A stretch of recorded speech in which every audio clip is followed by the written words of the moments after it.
And we're live. Hey, look who's on the TV. I tried to put it on the other channel. They're playing Godzilla movies on the other channel, but we're stuck with Matt. Oh, I'm going over there.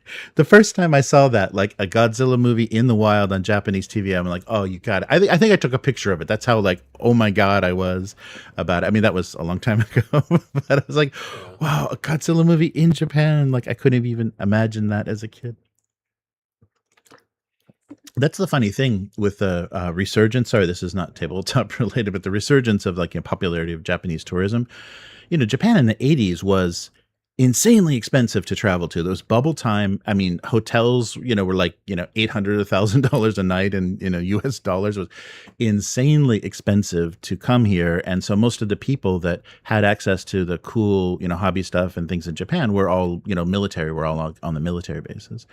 So I still remember that as a kid, it being this like, unreachable foreign land. And now it's just, the discount tourism spot of the world that still cleans up after itself. But yeah, very funny. So how's it going, Matt? Have you gotten any tabletop stuff going? Any in-person stuff with Will, or any board games?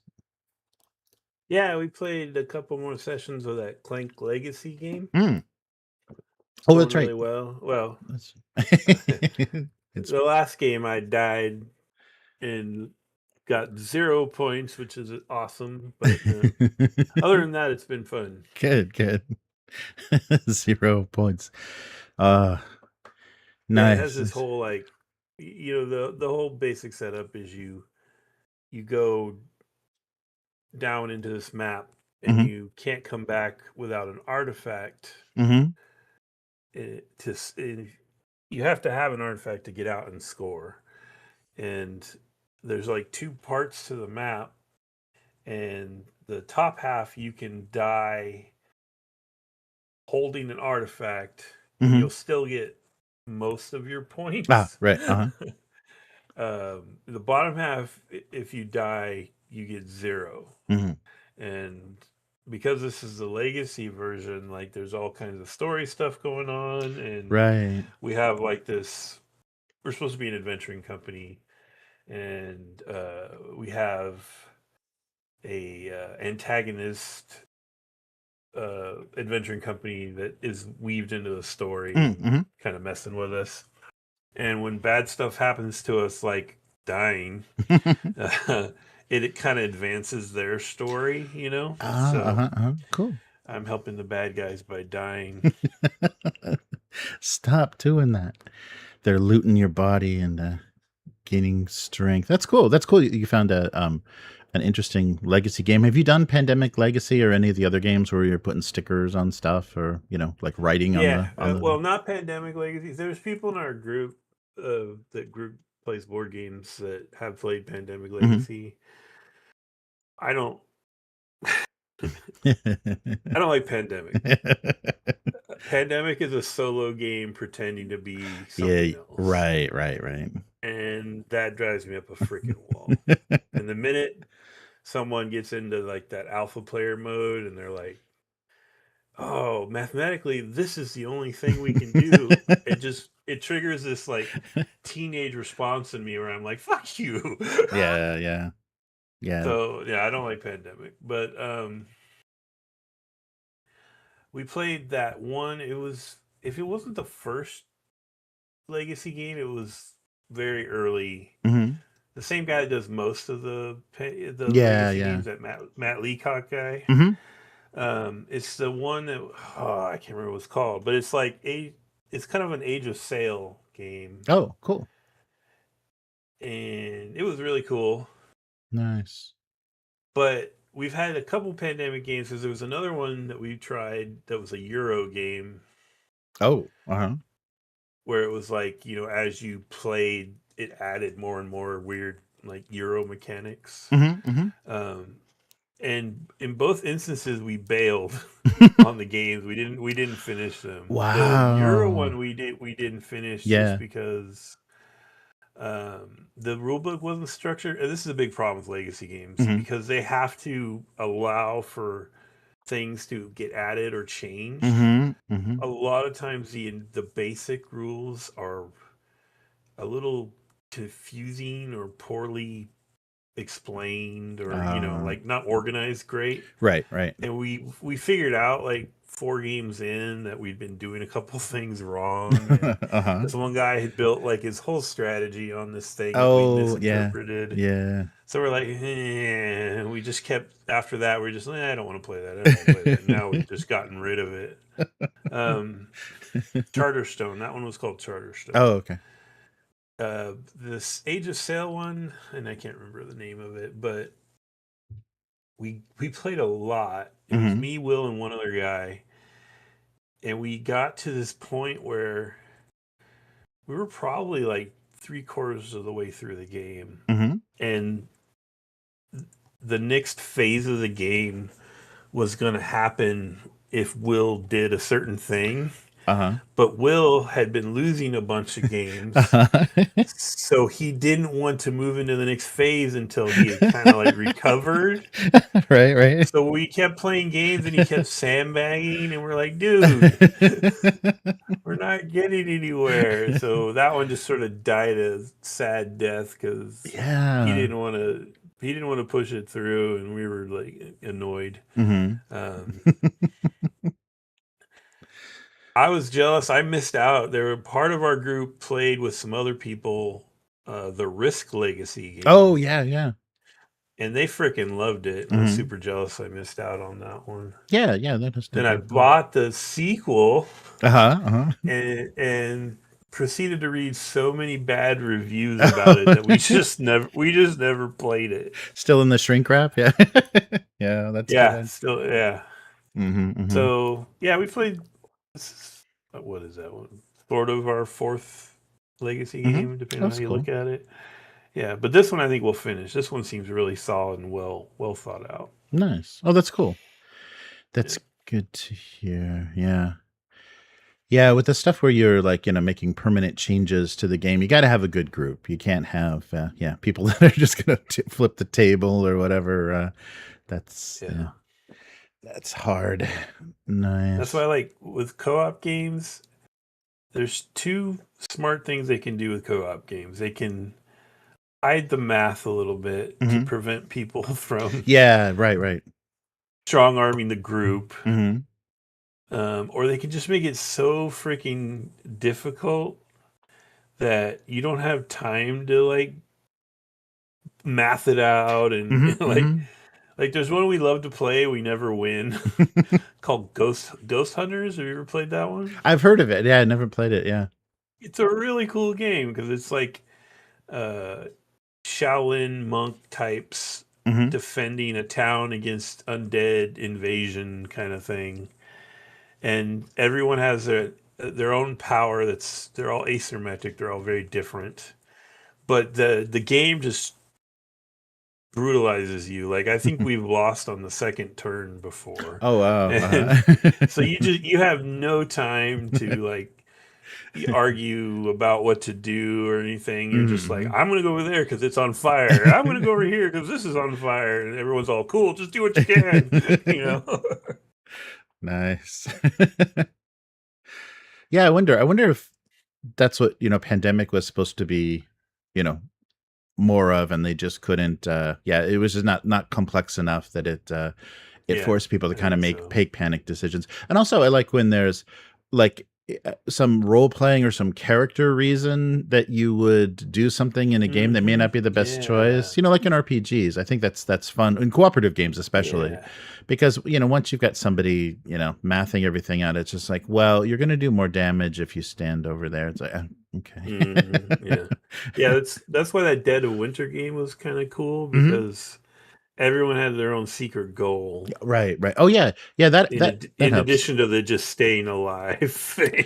Yeah, I think that was a good thing, and even with like we've seen in Alien cinematic adventures, that really helps a lot because you could come up with something, but it may really be derailing, or it may really not, not work well, or may really make people upset. And so I think if you play test some of those agendas and stuff, it's like, okay, this is going to work, and it's going to make an interesting story. It was like, oh, you're the traitor, you're Paul Reiser.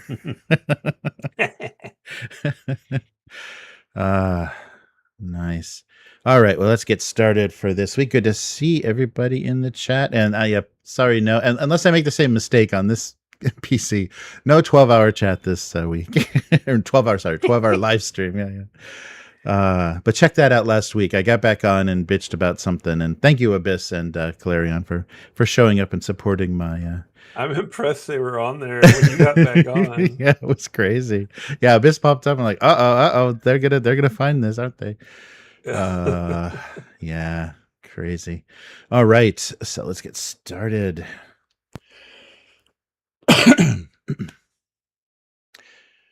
Welcome to the weekly. I'm Jeremy. I'm Matt. And before we get started, a couple of bundles are still hanging around, and it helps the channel. We get a little piece of these. The Pathfinder 2 Bundle of Frogs is still going strong. The Dawn of Frogs. It's got a physical component and also an all digital component.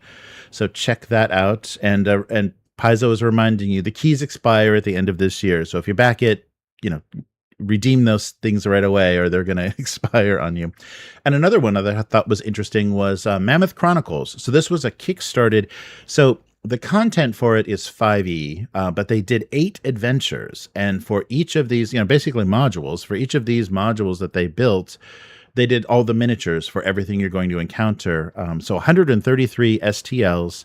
Oh, sorry, 9 unforgettable 5e adventures, which you could modify for things. But they also give you a ton of digital assets, so you can play it on any VTT. It's fully set up and integrated in Foundry. So if you're interested in running any of this content, it should be really easy to do. You can do it, print the miniatures, do it physically in person, but have all the digital assets if you play online. So these guys were famous for Mammoth Factory, the makers, and they were famous for some 5e Fateless. They did a Fairy Tales Fateless, which did well on Kickstarter, and this is more gritty, and you see a lot of D&D looking monsters, but they're their version of them. So check that out. That supports Child's Play and helps the channel. So, but this week on the weekly, the Guild TTRPG, kind of. Justice League Unlimited has an RPG. Intergalactic Bastionland, which was an exciting interview on Rascal News, and Looters Smash and Grab. So let's start with sorry. So the Guild is crowdfunding a movie. So Felicia Day is running a Kickstarter for the new Guild movie, which is like Renaissance Faire'd or something. Ren Faire'd, that's right. Ren Faire'd, the Guild Ren Faire'd. So that's going to be the setting of it, which I don't think, does that really translate like outside of North America? Like, shouldn't we be embarrassed that we have Ren Fairs? Because Europe is like, what are you doing? what the hell? What is this? But she's being assisted by Hit Point Press to actually do, so not a TTRPG, but a TTRPG setting book for the Guild's world, I guess, for everything that they've kind of created.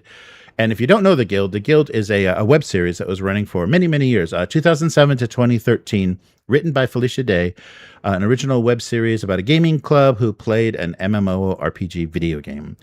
And so this movie is, set in a Renaissance fair, which, if you don't know what weird things North Americans get up to, it's you recreate a medieval village, and yes, there's ale and turkey, or I guess legs of mutton and things like that. But anyhow, so Hit Point Press is doing this. They're going crazy. This Kickstarter, some of the things, the add-ons or the pledge levels are like a 30-minute call with Felicia Day, a gaming session, like an online, like maybe Twitch or whatever, with Felicia Day. There's a lot of really weird stuff in here, and and that could get weird. Yeah, it could get weird. She's got to be careful. You never know what's going on out there, and like autographed scripts and posters and stuff. They're really going all out, and the nice thing about this, though, is they're not doing one of those little, and we just want $2,000 to make this happen. This is a movie, so their base their base goal is $500,000 $1.5 million, and I think they're at 2 million now. So they've successfully hit it, but they're not hiding the fact that this is going to be expensive. They're going to get professional sound, professional cameras. They're not going to half-ass this and just rip everybody off. But they are going insane T-shirts and pins. Everyone's doing those enamel pins now. There must be a happy Chinese factory. But Hit Point Press, as you may know, does a lot of 5e support stuff. Fool's Gold, Humblewood is probably their campaign setting, which is probably their most popular thing. The TTRPG book is going to cost you $45. It is just a setting book, basically a supplement for 5.5e, which is what Hit Point Press does.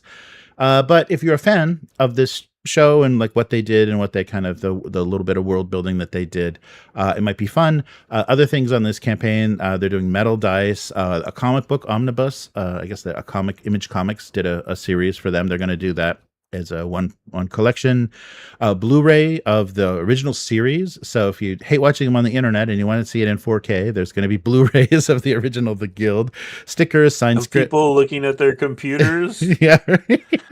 Yeah, that needs to be on Blu-ray. Yes. So some props, I guess, from the production, and a popcorn bucket, because everybody wants to buy an $80 popcorn bucket. I don't know how much this one costs, but that's how much they usually cost. Yeah, so that was interesting. Is that going to be a thing now? Like someone's going to have a project and go to one of these people like Hit Point Press and say, can you just crank out a RPG book? So, if it fits the genre, if it fits, if it's geeky content or whatever, someone just going to say, yeah, do a TTRPG, like kind of Exodus. That seemed to be very much an afterthought, making this a tabletop RPG. It didn't end up being a new IP for Wizards of the Coast that is going to satisfy the sci-fi world. It was a half-assed, cranked out, just, it's over. It's done. It's been done for, like 2 years now. And I think I heard somebody that was reviewing an early release, like they played a beta version of Exodus, say, oh, and they also have available these really cool like source books for the game. And it's like, well, no, those are actually supposed to be for a TTRPG. So people are just seeing it as like, physical goods for a video game. So what do you think, Matt? Is that the new trend? Just have somebody crank out a 5.5e supplement? I think it is something that people are definitely considering. Like, funny this came up because I had just watched a video a guy did yesterday. I guess not Ralph Partha. What's the other? Reaper Miniatures. Oh, Reaper, yeah. Mm-hmm. They had a big mini set Kickstarter that all included a role-playing game in it. Right. And it had, I was kind of impressed with how much of there was, because it had a hardback player's book, it had a hardback GM's book, it had a hardback bestiary, it had a hardback, not hardback, it had a Game Master screen and an adventure, and I was like, dang, and that was just like an extra with your miniature Kickstarter? Yeah. And it looked okay. I mean, the art is better than Professor Dungeon Master's art. But it was just a 5e game. So as soon as I'm watching him do a flip through, and I'm like, oh, wow, this is a trip.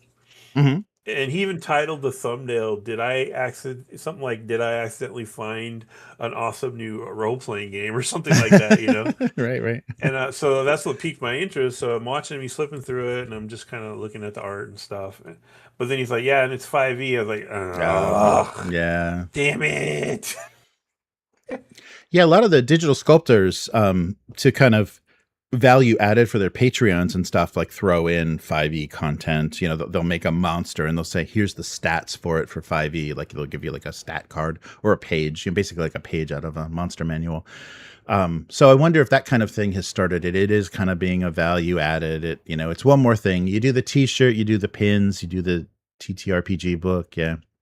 So we'll see. Oh, but Matt, I think you're going to want to get on this and get the highest pledge level available, because the higher this goes, it will also guest star wonderful people like Will Wheaton, who I guess is involved in all of this. So yeah, I know you're a fan. Did you watch The Guild back in the day? Did you? Oh yeah. Yeah, I enjoyed it.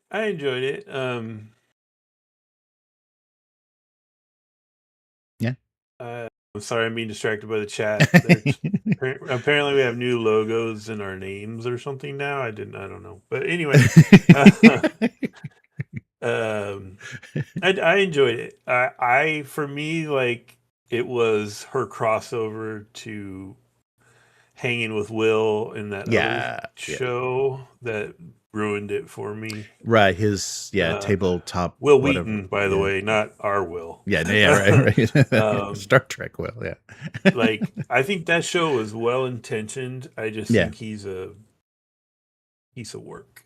Yeah, and LA ruins everything and everyone it touches. So yeah, that's the one thing I can't get excited because I really hated Felicia Day on the new MST3K. I mean, I can't. No, They got yeah, Patton Oswalt and her, and it was like, oh my god, that could be great, and it was so not great. It was so terrible. That was hubris and amateurism. That was Yeah. the writing was not tight, Mm-hmm. and you could tell. I don't know who the director was of the the in between stuff, but it was not good. Like, it No, was like yeah. it felt like a bunch of improv kids being Mm-hmm. allowed to just figure it out, you know? Right. And don't get me wrong, I've seen some great improv, but you don't build a TV series around that, really, Right. unless it's specifically Oh, what was that? Whose line hey. is it anyway? Yeah. Hey, Abyss is a member. Thank you. Notice me, senpai. Yeah, right. 48 months. Good job, Oh, Abyss. thank you. Thanks for hanging in there, Abyss. Yeah, and that stuff is the whole boom, the whole that improv chain, that McDonald's of improv that popped up in L.A. really ruined things. And they obviously just didn't spend enough time writing. The original MST3K guys, which is still what's happening with Rift Tracks, they put the hours in, watch that movie 3 times, and spend like a week writing for it, which is something LA people will not do unless they're being paid, insane amounts of money. And they, to change the name of the character that Patton Oswalt was playing, the son of TV's Frank, that was the best name for a character ever. And they just turned it in. They just called him Max. Oh yeah, they said it once and then they just called him Max. But son of TV's Frank was the best character idea ever. Yeah. Yeah, and it could have been tight. The talent was there. There's just no, I guess professionalism is what fell apart. Yeah. Sorry, we got which is why. Yeah. Oh, here I go. I'm gonna give you a bigger tangent. Go for it. Because I don't know if we've talked about this or not, but Rift Tracks has Mystery Science Theater now. Yeah. They kickstarted a new run of Mystery Science Theater.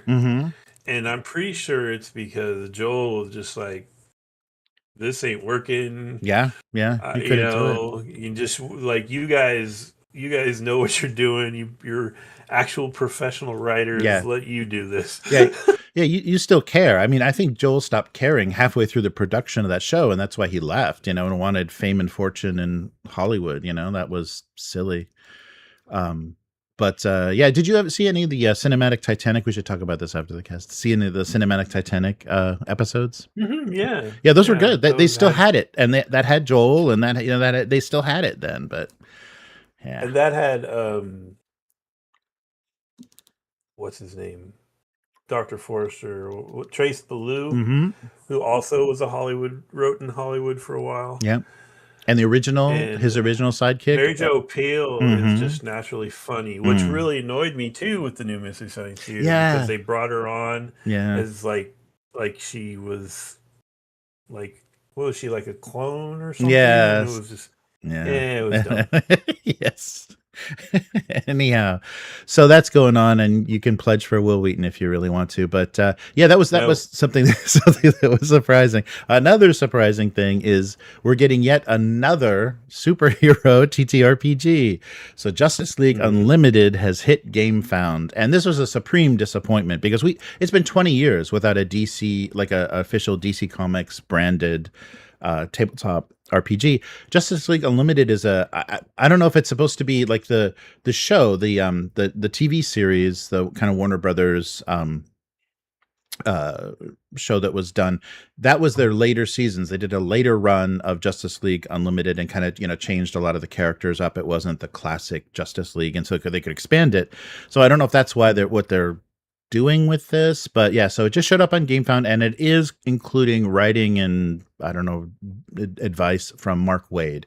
So Mark Waid is involved. Some people have different comics. People have different opinions about him, but at least they're getting a real comic book, creator and writer involved in it.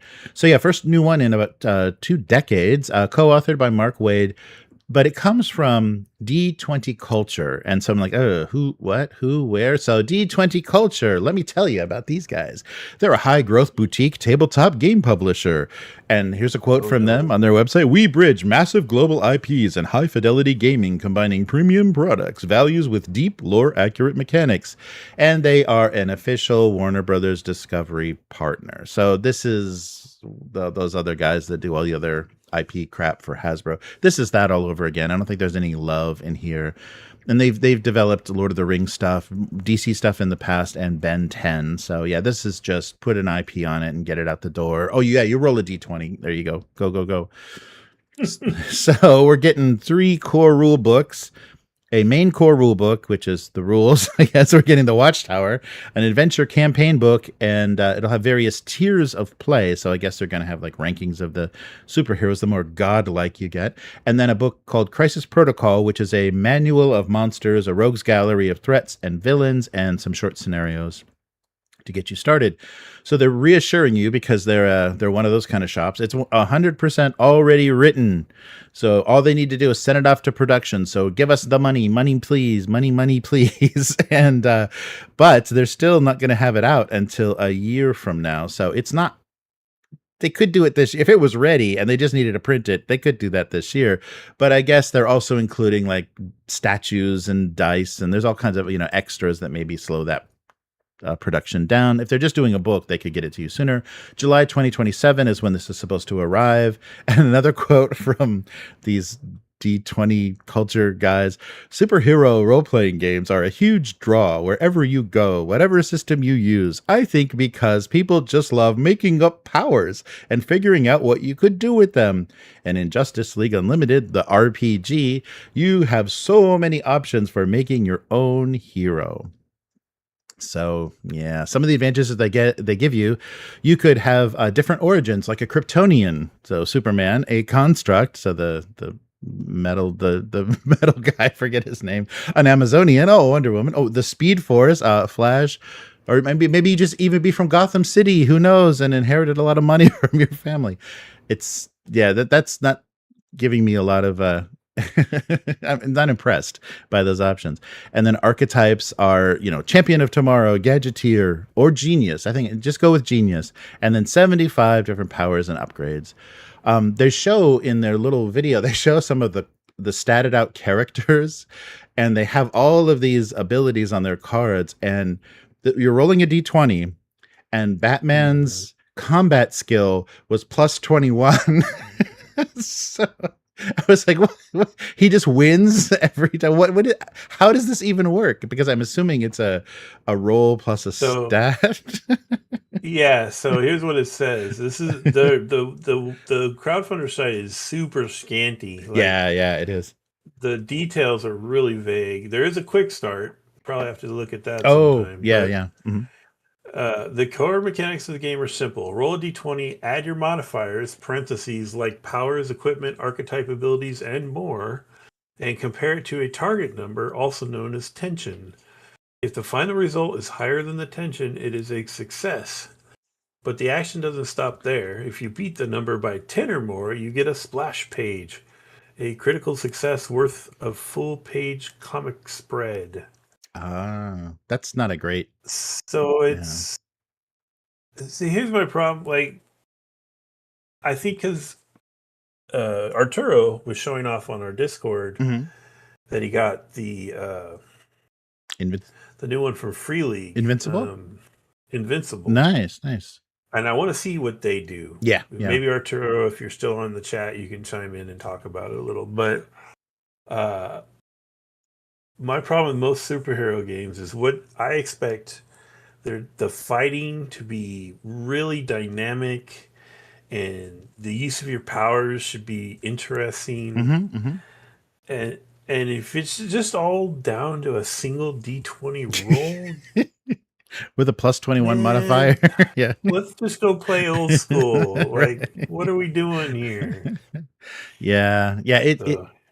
It's strange. This seems to be real kind of half-assed, and they just got the license, so they wanted to do something with it, which is a shame. I really wish like this kind of series of recent superhero games were kind of pushing people to kind of like figure out this genre and do the best thing that they can do with it. Because we've gotten the outgunned version. Free League's got their Invincible. We've got the Marvel Multiverse one, which is a odd system. It's a real odd system. We might have to try out one of these days. But yes, there's a lot of so to just kind of crap this out with the IP is like, really? This is okay, thanks.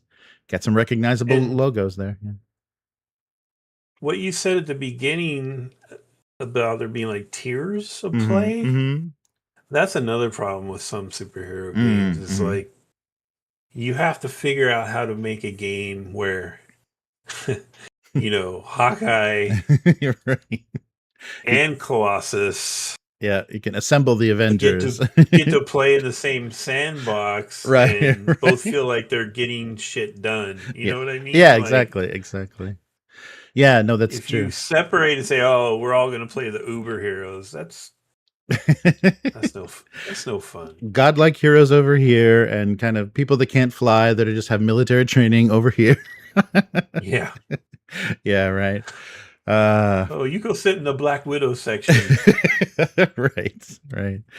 Yeah, and the last line of their crowdfunder was pretty depressing. They should have finished on a stronger joke. It says, "Finally, a chance to help Solomon Grundy get some pants." Yeah, so I don't know. This was really disappointing. I don't often want to talk about stuff that sucks, but this really sucks. It really doesn't look like it's going to be great. We'll take a look at the quick start just to make sure that look at the quick start. There wasn't some. I posted the link. Oh, cool. In just a heads up, the OBS did you dirty again. It's the wrong thing again. It's the OSE stuff again. Okay. Okay. But I posted a link in the chat. So if anybody else looks at the quick starter and you're on our Discord, chime in and give us your opinion. Yeah. It's what I guess there's going to be that because if people think they can make some money quick, they will. So yeah.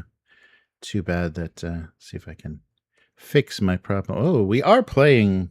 Hopefully, we are playing. Yes. So yeah, we'll see. We'll see what where this goes. But it does seem to be real half-assed, and they just included some weird like little statuettes and stuff in there that I was like, what are they doing? This doesn't seem that legit. It just seems like they're they've got the license and they're gonna use it.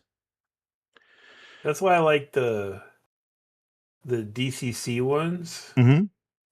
Their add-ons are more books, character sheets, and dice. And it's like, yeah, those are all very, potentially useful things. Oh yeah. The Book of Funnels is live. Just a quick aside, and they're already adding like the bigger it gets, the more funnels they add. And so what they said is they're digging out stuff from like free RPG days and convention stuff that's been out of print for for like 10 years. So you're going to get some a ton of stuff. So originally the plan was 10. It's already up to 12, and I think they're just going to keep adding. So that's going to be a nice tome. That's going to be a nice. You're never going to have to scrounge for funnels when they have them, all in one place. That's pretty cool. All right, but okay, let's get into something a little more fun, a little less depressing, not IP based, which is good. So I saw an interview with the creator of Electric Bastionland and Mythic Bastionland, Chris McDowall, on Rascal, and he spilled the beans on Intergalactic Bastionland, which actually was supposed to happen before Mythic. Like for some reason, like he started writing poetry, and the whole Mythic, the chivalrous knights thing came out. But Intergalactic Bastionland was actually mentioned casually in the text of Electric Bastionland, and it said, "So Electric Bastionland is the electric hub of mankind." But there is a reference to the vast expanse of space. It said, "Aliens are here from beneath the living stars." So that's kind of the tag that's leading us off of away from Bastionland, away from Earth, everything. And so they talked to McDowall about this, and so yeah, Mythic Bastionland was supposed to be sci-fi, but it just became they just kind of shifted into this once they really got this vibe that they wanted to do with it, kind of do a, and he even mentions that kind of the before time, like what happens in the primeval version of Bastionland, and that's what Mythic was. But they have a playtest document now for Intergalactic Bastionland, and in it it says Bastion is dead. Now the living stars and the space between is all humanity has. So instead of doing a planet to planet adventure of the week style game, so trying to get away from kind of a Star Trek model, and also, you know, the other stuff that's out there, Traveler, Mothership, you're not an intrepid gang of swashbucklers, you know, all on a ship in a debt-ridden rust bucket. In fact, you're a member of a massive starship, thousands of crew members, each with their own job, specific divisions, subordinates, bosses, and colleagues, promotion, demotion, general commotion, the ship's code, to seize the prize, to raise the standard, to brave the dark. But you're not just employees. And so I was like, okay, that doesn't sound very fun. But hold on there. Hold on. So you're going to have, you know, you're basically in this bureaucracy, this system where you have people below you. You could have like 900 subordinates, but you've got people on top of you. So political pressures, personal obligations, demands from colleagues and rivals. So in this whole kind of, you know, command structure, there's 72 heads of all the departments dealing with things on the ships. Things like the assayers, who are looking for good valuation, the swab watches, who want to handle ship's hygiene, and basically, if you're below below the top tier, you're putting out fires. And so McDowall says, the thing I wanted to do is to explore this theme of restriction and freedom. So I enjoy sandbox play a lot, but when you've got those little moments and little things up close, and then they open up again, you get a kind of you get to feel a kind of contrast. He liked that feeling. So trying to go from big to small, because this inspiration for doing this with the Intergalactic is, I hear some people tell me, oh, we've been playing for, referring to Mythic Bastionland, we've been playing Mythic Bastionland for 6 months. We've completed 2 myths or something like that. And I'll say, what have you been doing? And they will say they've been doing all kinds of stuff in the holdings and dealing with the court and social stuff. Then it talks to other groups and they say, oh yeah, we've completed 24 missions within 6 months, or 24 myths within 6 months. We've completed the city quest, and they're just racing around, you know, getting everything done they can. So I was hoping this will have that same effect, where groups will gravitate more towards different parts of the game, but it'll still work whichever way you want to do it. So yeah, moving away from the Star Trek model, he said the biggest inspiration for this was something weirder, and it is in fact 1984's Paranoia by West End Games. So Paranoia is an underground city called Alpha Complex, run by an unreliable sociopathic AI. It's a crowded place, chock-a-block with secret societies and conspiracies. So it's kind of confusing. Byzantine hierarchy is what he wanted to capture from that game and put players in. Hopefully a little less deadly or sociopathic. And so he goes on to say, it feels weird. It feels weird at first. Well, you're not deciding where the ship goes, really, but you could possibly influence it if you talk to the officer who's in charge of that. For instance, if arch merchant Geneva Tamarin wants to shed what's left of her mortal form and emotional mind, which is a bit of a strange agenda, if you know that about her and you want to make the ship go a certain direction, you could find out where would be a good place to do this. So you're looking inside the management hierarchy. So building relationships, uncovering agendas, and trading favors. So the game itself will have pre-written NPCs on the ship. So a cast that will be consistent across all campaigns that everybody's playing, but the way you influence them, who you take into, who you get favors from, who you do favors for, will change how the game plays for everybody. So it'll be a game of office politics, kind of a pro-social Paranoia. Functionally, the ship is a democracy, but a lot of people, weren't elected. They just took over the jobs, and you have to find out who those people are. There'll be some amount of firing people, both from their jobs and out of airlocks, he says. So the way that you're playing the game and how you deal with this is left open to each table's interpretation. So besides Paranoia, what was the other inspiration for this? The British schooling system. So McDowall himself has been both a student and a teacher. And he says, obviously, it depends on what school you went to. But I remember being in school, and you were kind of you recognized everyone, but you didn't know everyone. So there's lots of scope for meeting new people, discovering new people. But it was small enough that if you had an enemy, you'd bump into them all the time. So you might expect a character creation, but you won't be rolling. You won't be rolling pre-written poems like in Mythic Bastionland. You won't even be getting stats. So you basically have 3 skills, something like technopathy, networking, something like that. And the skills are tied to a planet. So it's a planet where you spent most of your life. So the ship had arrived at a planet. That's where you learned what you know. So the system of the planet will do double work. So it will compact. He said it's a compact way of doing life paths. So you have a history and connection based on your planet of origin. So you'll never hear someone say make a dex save in this game. People will be rolling less, and that seems to be my initial vibe of it, McDowall says. So it's often about a discussion, and what leverage do you have, and what risk is it, and what are you trying to do? And it comes back to the action procedure, which I try to make the core of the game. So far I've been enjoying what's happening with it. I think it will definitely be an adjustment for some groups, but we'll see.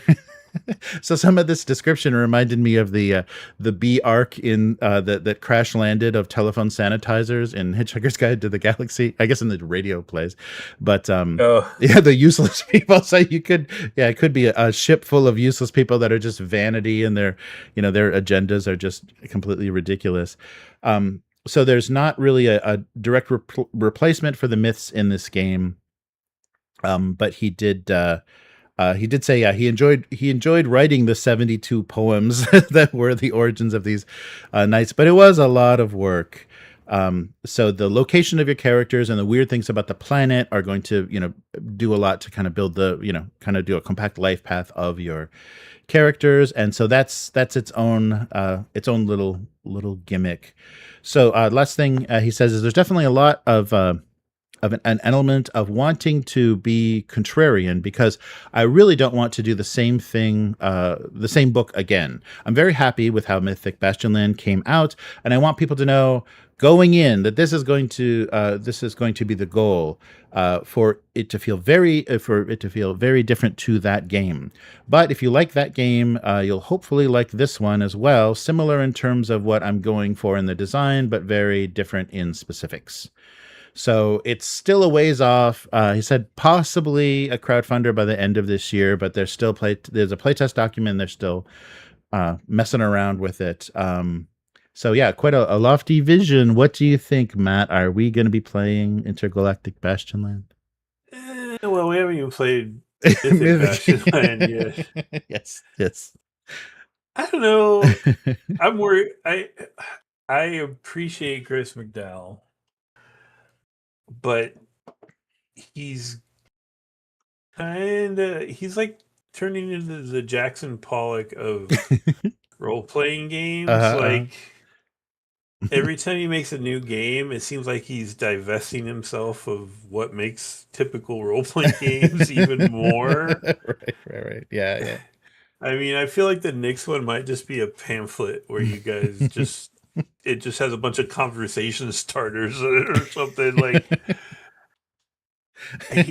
he doesn't like mechanics. Like he doesn't like a lot of mechanics. Right. I felt that in Electric Bastionland Mm-hmm. because I have that one, Mm-hmm. and then Mythic Oh, Bastionland was kind of the same. right. Yeah, and Into the And this Odd one sounds like too. it's even more slimmed Yeah. down Right. mechanic wise. And it sounds like he took the one thing that's interesting I'd like to see Mm-hmm. is based on what you were describing, it sounds like he's taking you know how his books usually like the lion's share of the book is just the character types. Mm-hmm. Mm-hmm. Yeah, kind of a Like, troika thing. Yeah. yeah. Mm-hmm. So like Electric Bastionland, I don't remember, did you roll? You rolled like a die 100, I Mm-hmm. think. Yeah. And there were literally that many character types. Right. And then Mythic Bastionland had all those different knights. Yes. And so now what you're describing sounds like maybe he's flipping that and turning that into the NPCs Right, and the planets too. Yeah, there's going to be probably a and the huge. Yeah. planets, maybe. Yeah, yeah. Mm-hmm. Yeah. So yeah, it's going to be Um, NPCs, like scripted NPCs and planets of origin. So yeah, interesting. it is interesting. I'm looking at they have their Kickstarter coming soon page Oh up. wow. Oh cool. Okay. I put the link in the Thank you. chat, Thank you. and they're using a very kind of 70s Space 1999 looking fonts, Yeah. That gave me some hope. Yeah, seeing that. yeah, it's interesting. I like that. Yeah. Yeah, I mean, yeah, it's just another one for the pile, I guess. But Yeah, we haven't even touched yet Into the Odd. Yeah, you said you played Electric Bastionland. yeah, We got Into the Odd, Mythic Bastionland, and now this coming this year. Yikes. I guess if we wanted to play one of these, I'd be down for any of them. Yeah, me too. But if Yeah. we're talking about like a Lost in Space kind of situation, Yeah. I'd rather go back and try Space 1999 some Oh more, yeah, definitely. Um, Uh, plus, it was fun playing the sexist guy. It was kind of fun. yes. I hate to admit it. Oh no. Matt's confession. Yeah. So looking forward to seeing how this comes out, and yeah, I mean, keeping people like he's getting fans, and then he's like, it's kind of like a punk band or whatever. It's like, or it's like Dylan going electric. It's like, yeah, you like this, you're gonna hate this. Kind of Yeah, exactly. doing a shift like that. I'm telling you, like 2 more games in, and it's just gonna be paint spots on a page. Just you flick them and Yeah. you figure out how this is a role playing game. Right. You don't have to roll anything. All right, but we're going to be rolling some dice for Looters, a game of unlicensed adventure. So this caught me as a really fun approach, and they have a kind of at least with this first version of this game, a real specific kind of thing that they're trying to do here. So they have a kind of a mock poster from His Royal Majesty the King saying, hear ye, the king claims all treasure." So incursions into forbidden places and the sale and or trade of any poached treasures thus obtained shall henceforth be considered looting. Those apprehended will be tried as looters. A new game from Mordid Press. They wrote underneath. And so this is an outlaw ballad, and superheroic adventurers are the sheriffs. Play the brigands, witches, and cultists who are slain in droves by the heroes just for the crimes of looting the same dungeon. So this looks like a really fun. So this is Mordic Press is the creator of Vagrant's Guide to Surviving the Wild, Noctis Labyrinth, and Grind turns 1, 2, and 3. And this is an all-new standalone RPG. So yeah, basically the setup, it's a kind of post-medieval world. It's an adventure RPG with some gaming story bits, they say. Dungeon crawling is, of course, the focus, teamwork, danger, and big personality. But adventure is illegal in this world, in this setting. So you're relying on your accomplices. You got to stay one step ahead of your accusers.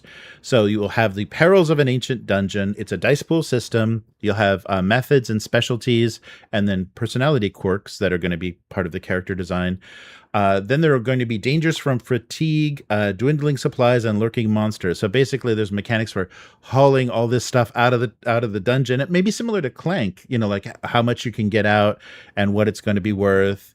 And so the first version of this, there's 3 volumes planned. The first version of this is called Looters Smash and Grab, which is more focused on one-shot sessions. And it's got kind of like a hard out to it. So it might be nice for groups that have real heavy time constraints. Okay, we can play for 2 hours. Let's have some beers and play this fun, dungeon crawl.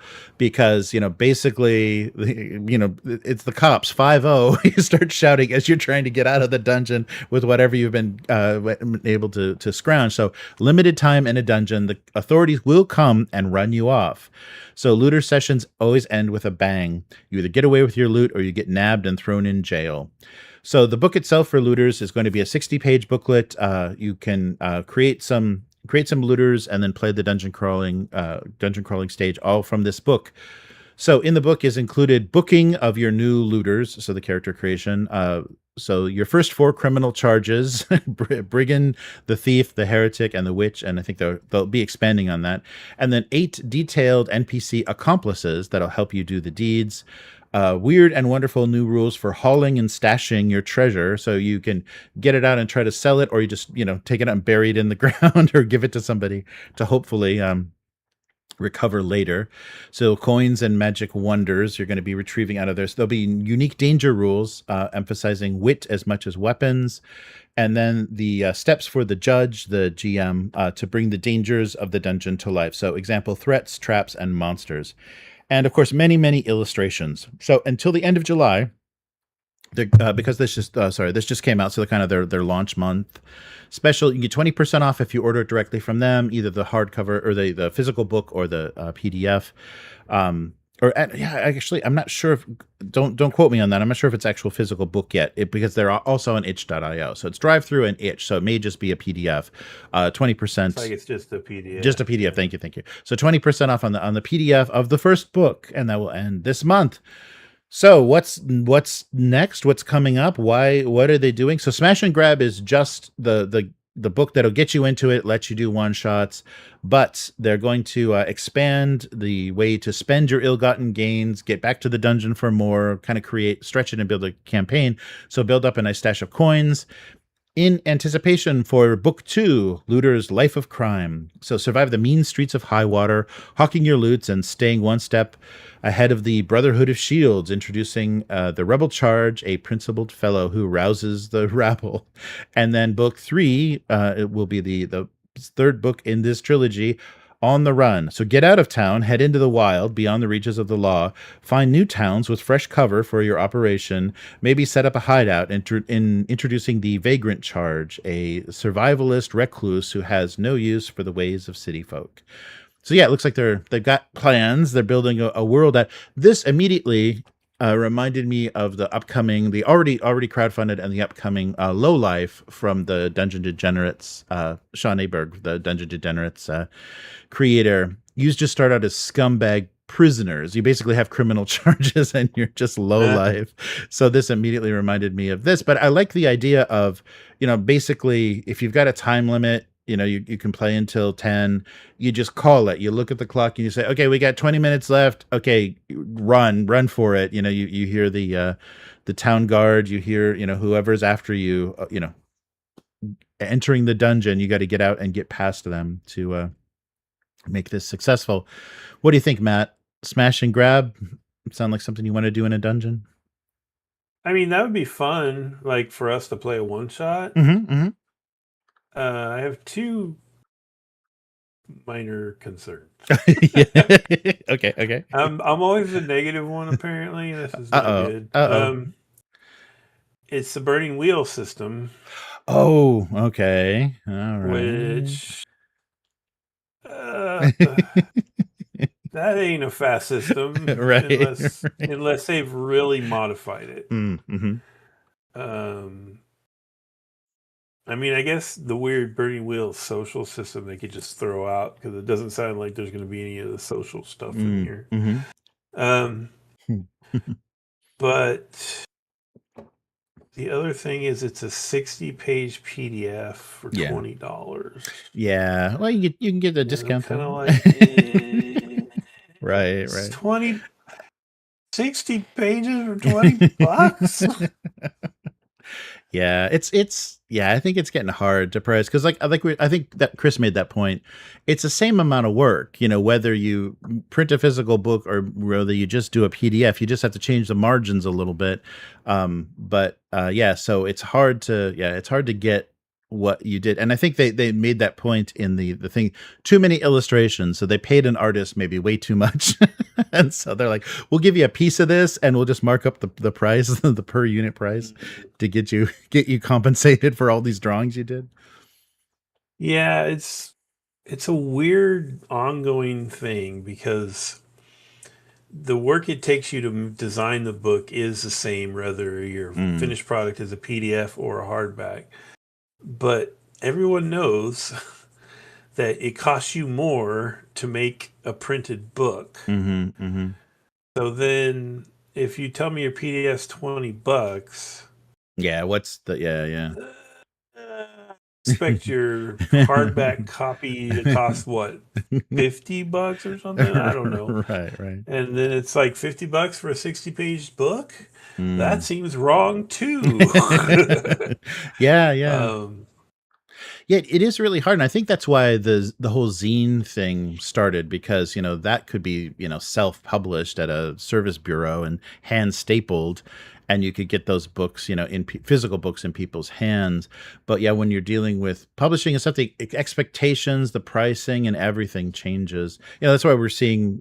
I'm sure that book that Hit Point Press is going to do for the Guild is going to be a glossy, gorgeous, full color book. They want $60 for it, but that's that's the price point that you're dealing with. So yeah, if you can't come down to $5-10, it's like it's going to be hard to get your smaller RPGs.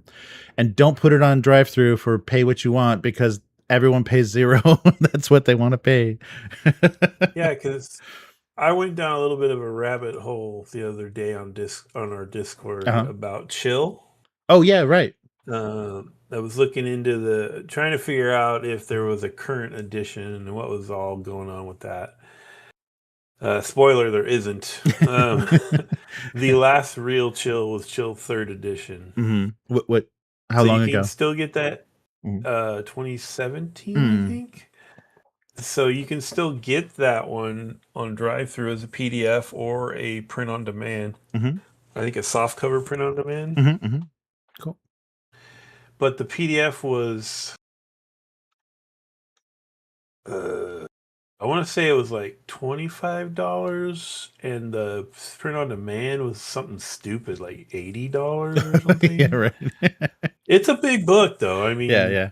Which is another reason I'm questioning this, is because that's like a 300 some odd page book, and this is a 60-page book. You know what I mean? And I'm actually arguing with a guy on eBay right now who's trying to sell a mint copy of the hardback. Oh, yeah. And I'm just trying to get him to accept $35, and he's not budging. Anyway, you've had confirmation that it's not the print on demand version, right? Yeah, no, it's a real one. It's a real one. People try to pull that all the time. Yeah, they do. Yeah, they do. But yeah, it looks like a legit hardback copy. But anyway, I don't know. It's an ongoing conversation that I don't think anyone's really figured out yet. Yeah. Well, the ebooks already got screwed up like back in the day, like Amazon or early Amazon days with the price fixing bullshit that they were doing and stuff. So yeah, ebooks, it is a weird thing, and it's hard to you want to get people in because we were talking about designers and publishers or presses that just do rules are free, buy the book because it's a nice object, kind of thing. So that's been a thing that's been established to work because once you get the game out there and a lot of people playing it, they're going to buy whatever you do after that. So yeah, if this is book one of a thing that they want to sell 3 of, they probably should make this the barrier to entry financially at least a little bit easier. And maybe that's what they were thinking with the 20% off. But what, 20% off? It's still $16. I don't know. How you feeling about $16, man? Yeah. So I would consider $16. Yeah. I don't know. It's only $4 difference, but somehow it just in my head it feels more fair. Okay, how about $15.99? All right, yeah, getting close. We're getting close. Yeah. So yeah, I thought this was interesting. It's a real fun. I just like the idea of something that you can just have a hard out on. It's like, people are messing around, like, let's get out of here. You just have that. So you're fighting a skeleton and like, oh shit, the police, and you gotta go. So yeah, fun gimmick, and the whole idea of dungeon crawling is an illegal activity, which I think more games should. I guess maybe like Warhammer Fantasy and stuff had that more of a feel built in. But yeah, I think that's a fun way to go. Just one more quick note. I saw a headline. So the humanity's war against the machines, our Butlerian jihad, our upcoming Butlerian jihad. Some good signs. There was a judge that approved a $1.5 billion copyright settlement against Anthropic for how they trained Claude on 482,000 books. So of those 482,000, 91% of them are part of this claim. So the compensation is not insane. Let me see. Each of the did I read that in another? Yeah. So each of the people involved are getting like per charge per publication. They're getting a certain amount of money, but it's kind of like those class action lawsuits. It gets divided down. It's like, okay, so now it's okay that they stole it because they paid the fine. It's $3,000. Yeah, $3,000 per book that they used a pirate copy of. So some authors are going to get like $9,000, and then thanks anyhow. We now have your voice, your writing style forever embedded in Claude. So I don't know. It's nice to see judgments go in this favor, but they can probably. Until this bubble bursts, they can probably endure this kind of nonsense and appeal it and whatever, and not have to pay anything for a while. that pales in comparison. Again, I'm getting sidetracked again. Yeah. Did you hear about the OpenAI hack bot that escaped? No. Yeah. We're real close to the Terminator kickoff, guys. Really close. Does he have the codes? Does he have the nuclear codes yet? So they were testing a hack bot in what they call a sandbox, which is like supposed to be a sealed environment for it to work on. Right. And it hacked its way out and into it got into some other AI company's system. Right. Damn you, hackbot. You're too good. So there's so many problems with that. One, it wasn't secure. It got out. Two, why is OpenAI trying to make AI hacking? Like, right. They're just the lack of regulation is going to get us all killed. Oh, fun. Okay, I guess the war isn't over yet, Matt. We've got new enemies, enemies afoot. All right, but that's going to do it for this week. Where can people find you? I'm on Blue Sky and our Discord.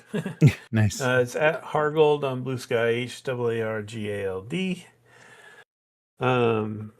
I would recommend, though, if you become a subscriber or a member or a Patreon backer, to join our Discord.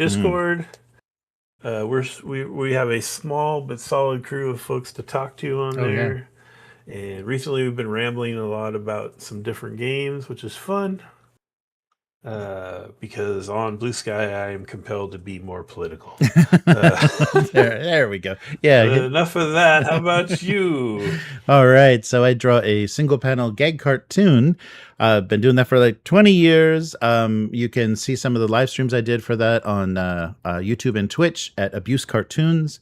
And if you want to read the cartoon, it's gocomics.com/domestic abuse. Also check out rcharvey.com. It's a huge archive of the writings of R.C. Harvey. He focused on writing about cartooning and comics, kind of the entire history of it. And yeah, so that's well worth your time if you're interested in those subjects. But if you like what we're doing here with the weekly, consider becoming a weakling. You can do that at patreon.com/upturntable. Let us know what you want to see more of. What's a good focus? If you like indie games, if you want to just bitch about bloated Kickstarters, what's fun for you to talk about every week. Also on there, you can back different tiers that let us know you want to see more lore videos, audiobooks, actual plays, what you want us to be up to during the week between weeklies. And yeah, so upturntable.com is the main webpage for everything, upturntable.com on all social media. Hopefully we're coming at you tomorrow with an actual play session for Old School Essentials. We'll continue the Master of the Desert Nomads was at X4. So should be fun. Yeah, we're getting to the best part, getting to the juiciest part. So it should be a good time. And yes, so thank you for joining us, and thank you so much, Matt, for co-hosting. I think Chris is still, nose deep in PDF files or whatever happens to produce a textbook for ESL. And we'll be back again next week. Goodbye. Bye.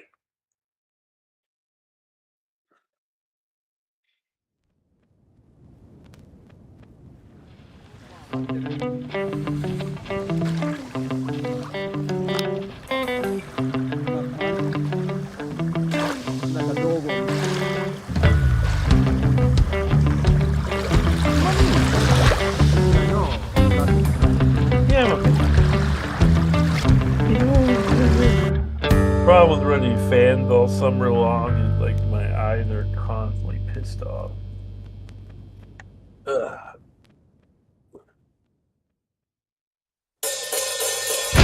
When I see what I come despite these ideas I hold, and I know the demon on despite is just my shadow. I can't stand the voice that whispers. You thought you were all alone, but you never on your own. You were scared. Right mistakes you make. Do you have to try to find some kind of meaning? Wake up again. You pass the point of any feeling that you matter once and then.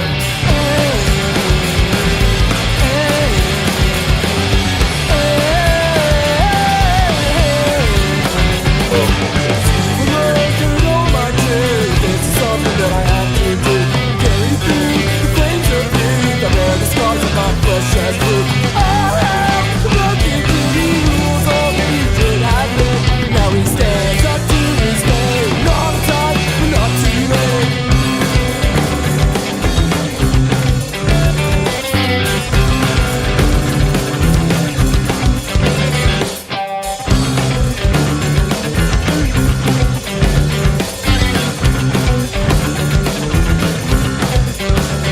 Said I'm a piece of shit. Doesn't even deserve to live. Then I go and do my best to try and prove it. You still love me and say it's for you. I guess I can love me too. And do anything for you. I'm just scared. All right. Well, at least I was muted when we were away. Sorry about that, Matt. Yeah, I'm getting you to try to say something more about how you love playing sexist characters. What was that you were saying? Yeah, but very cool, Casey. Sorry, I didn't. I'm sorry. Go ahead.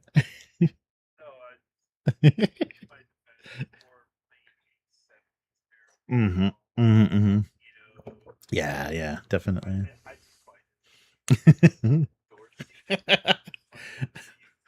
Yep, we can't go back. Just can't go back to that. I don't even want to go back.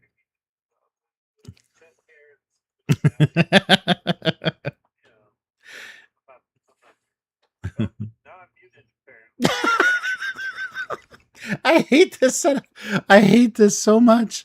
Okay, got to click tiny virtual buttons. Hey, Matt's back. Okay, so defend yourself again, Matt, about being Jeremy hates me. This just in. So defend yourself again. Yeah, I wasn't Jeremy hates me. I was gonna subtitle it later and make you incriminate yourself. So sexist characters in the 70s, especially because that show, that show had that weird kind of sterile quality to it. So it's very fun to, I think. Oh, they're play still with it. wait. I don't know if this is delayed, but they're still saying they can't hear me. I think it might be a little delayed. I just turned you on. Wait, can you guys hear me now? Hello. Casey just said welcome back. So I guess I'm back. Sorry. I hate this. So anyway. Yes. I don't know. That's fine. Okay. Hey. What's up? Let's waste people's time and make fun of Professor Dungeon Master. Oh, yeah, right. Everybody hates this, but not as much as we do. Yeah, so what else is that clown up to? Okay, will it mess you up to click over to our general Discord thread real quick? Oh, no, I can do it, yeah. Okay, they have a little poll on their crowdfunder right now to having people vote on an art for their thief character. Okay. Look at these pictures. Oh, here we go. I'm putting them right over your face, Matt. Yeah, look at those. So I guess it's the exact same picture. Yeah, with a different background. Mm-hmm. And it's not a background that's in any way designed or blended to go with that picture. Yeah, it's just a Photoshop layer, and it's pretty rough. Yeah, it's different. Yeah, it doesn't. Hey, what do you expect? This is only a multi-million-dollar crowdfunder. I mean, get out of here. Oh, and Abyss. Oh yeah, both Matt and Abyss found this, and we're gonna out them right now. This bullshit that they're marking up. I'm sorry, it's not big enough on the screen. The bullshit that they're selling as the the kind of full level of sets of dice and stuff. All of the dice that are part of this campaign are all going to be drop shipped from Alibaba, Temu, whatever. There's a ton of things that connect you with Chinese factories. So somebody's got this figured out. I don't know if it's Battle Zoo or whoever has this figured out. So they're adding value, and Matt ran down the prices. $30 for a set of dice, $200 if you want their weird combat set of their combat zone discs, which we don't even know how they're being printed, but they're definitely put your data here, drop ship from China. So you're getting a bunch of Chinese garbage. So lower that pledge. I'm curious too, if once some people start figuring this out, because they're always, talking about projects and stuff in the comments on Discords and on Reddit. So I hope they start outing these guys and saying, this is bullshit. And, you should lower that pledge, and we'll see them get down that title go or the total go down very quickly once people realize they're just getting a box of Chinese garbage along with this half-assed book. Can I contrast those dice with a dice from a game I care about? Oh yeah, yes, please. So the Broken Empires dice. Yes. In pre-order, so after we're beyond Kickstarter, this is if you just pre-order them from their website. Mm-hmm. You get 10 dice. Mm-hmm. They're custom dice. They have custom symbols. Oh, right. Printed on them. They're engraved numbers. They're sharp casino type edges. Mm-hmm. $15. With I thought 30 for 7 Temu dice was a good deal. Oh, Matt. Yeah. So that's 2 of these up for Professor Dungeon Master. Yeah. I mean, fuck this guy and fuck this project. I mean, but he just might have been. Who knows? He just may have. I'm really starting to feel like, especially after the guild getting a source book by Hit Point Press, people are talking to each other at Gen Con and various conventions and stuff, and then they just make relationships that then people trying to make money off of people's names and people's success. So maybe Battle Zoo saw this as a real opportunity. Oh, wait, you're just going to print your Deathbringer book? Hold on there. Let's really swag it out with a bunch of Chinese garbage. And it's too bad. I mean, we don't know. I can't, with his smirking weirdness, I can't tell anything about this guy and if Deathbringer is a legit thing or not. I mean, he's been trying to make his own, house ruled D&D forever that he plays with high school kids. not weird at all. which is fine. It's just every step of the way, he finds something that just irks me. Like, Right. Yeah. all this like chainmail bikini owning the libs stuff Right. Yeah. is Yeah. stupid. It's like that's so like 10 years ago, and he's like in his 50s or 60s, so it 60. doesn't make Yeah. any sense. Yeah. He just retired at 60. I believe. And then just name dropping Yeah. Shadow Dark everywhere, but it's not a Shadow Dark project. Right. But I've seen Emphasizing the old schoolness of it, but then using a crazy abstract system. Mm-hmm. I mean, yeah. Yeah, but I've seen it misrepresented in different posts and stuff as, oh, this is a new setting for Shadow Dark, basically. So yeah, No. yeah, there's people that are that have been misrepresenting it to use Shadow Dark as, oh, because people that are producing stuff for Shadow Dark get a ton of attention. So him being able to leverage her name and her game is bad, really bad. So yeah, I don't know. Oh, and what are we up to? Are we like is the number getting any crazier? Or they're kind of doing that? I think he cleared $1 million. Okay. I forgot to look when I was looking at it. I was looking at the dice. Those damn dice. And that's the thing too. What's it on Backer Kit? Yeah, Backer Kit. So they're going to get a bigger piece. Yeah, it's just 1.1. So it's not going to get insane. This isn't going to be like cyberpunk insanity. And I suspect that once people see where a lot of this trash is coming from, that's included in these really high value pledges, that it's gonna drop under $1 million. That's my suspicion. Because I just don't think he's like gone, he's flipped back and forth between, oh, I'm a D&D guy, oh no, I'm an OSR guy, whatever. He's done that enough that I don't know if anybody can because it's all those content videos are just a clickbaity chasing what people are talking about thing. Right in the moment, so he just waffles back and forth. Yeah, much like what's her name, the Irish lady. Oh yeah. She does the exact same thing. Yeah. So, and they're forming some kind of like Legion of Doom because they're all listed. All the people that do that chase crap, do that. But yeah, I don't know. I mean, it's too bad, and I hope people see. And it's hard. It's hard because of what's happened to Dungeons and Dragons with 5th edition. It's really hard to.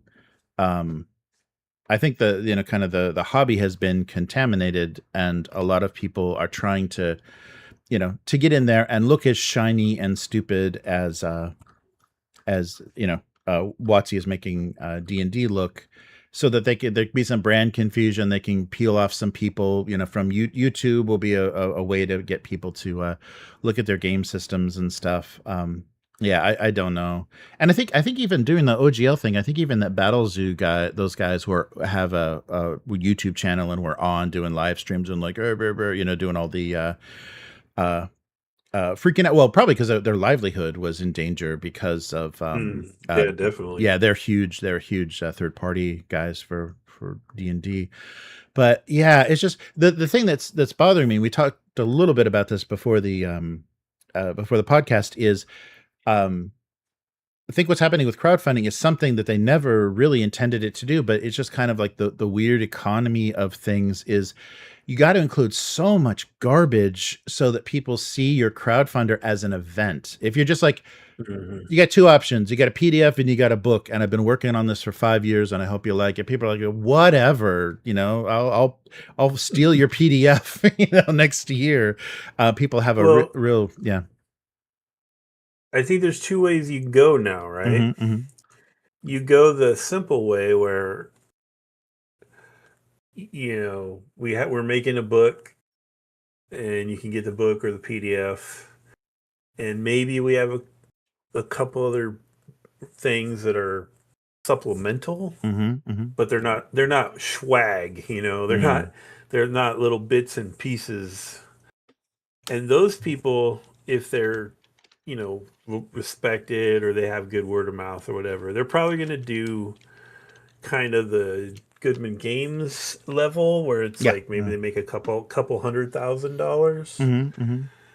But if you want to be the guys who clear 1 million or more than 1 million, like you have to do what you're talking about. Yeah. The nonsense festival of add-ons. And, Right.